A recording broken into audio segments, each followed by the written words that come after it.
Dobre, Jamboeno, Mbotenabino.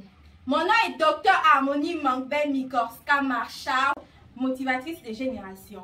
Aujourd'hui, nous allons parler de la maladie de Parkinson, qui est une maladie neurodégénérative, pour dire une destruction des cellules nerveuses. La maladie de Parkinson n'est pas une urgence, mais ça nécessite un diagnostic médical, souvent des tests en laboratoire ou par imagerie.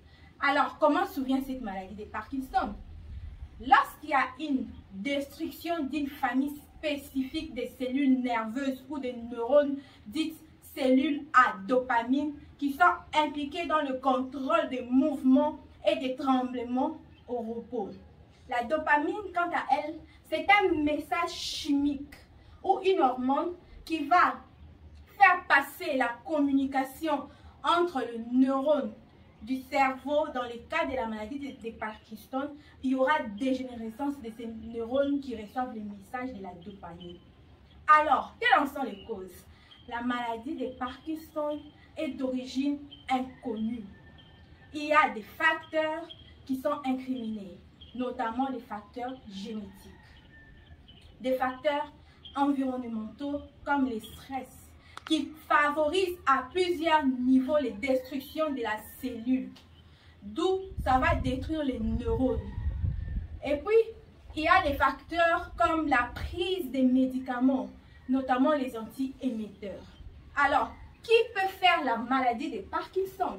Nous disons que c'est une maladie survenant en moyenne chez des personnes âgées entre 58 et 60 ans, mais plus chez les hommes que chez les femmes. Mais plus vous avancez en âge, plus vous vous exposez à faire la maladie de Parkinson. Alors mes chéris, il ne faut pas grandir. C'était une blague. Mais il y a des cas qui sont isolés où la maladie était survenue chez des jeunes de moins de 50 ans. Alors, comment allons-nous reconnaître que nous avons un proche ou nous-mêmes commençons à faire la maladie de Parkinson? Vous allez remarquer que la personne va avoir des tremblements au repos. Si elle se met à travailler, les tremblements vont s'arrêter. La personne va présenter une rigidité, par exemple, réaliser des gestes habituels comme écrire ou s'appliquer les shampoings. Elle aura du mal à le réaliser. La personne aura des troubles à marcher. Elle va commencer à faire des petits pas, comme ça. Elle aura une instabilité à sa posture. Alors, mes chéris, je vous recommande et je vous informe ceci.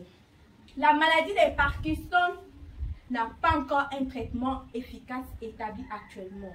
Nous essayons de soutenir les malades en leur administrant que les produits suppléments en dopamine pour stopper, voire ralentir les processus dégénératifs des neurones.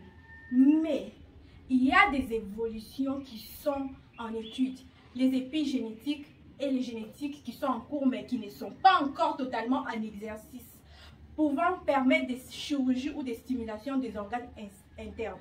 Mais ailleurs, on essaie. Mais en Afrique, moi, je n'ai pas encore vu.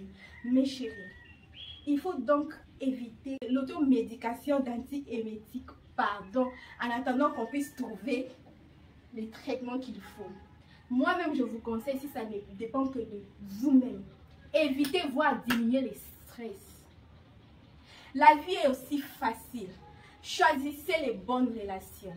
Restez aux côtés des personnes qui vous aiment et que vous aimez aussi.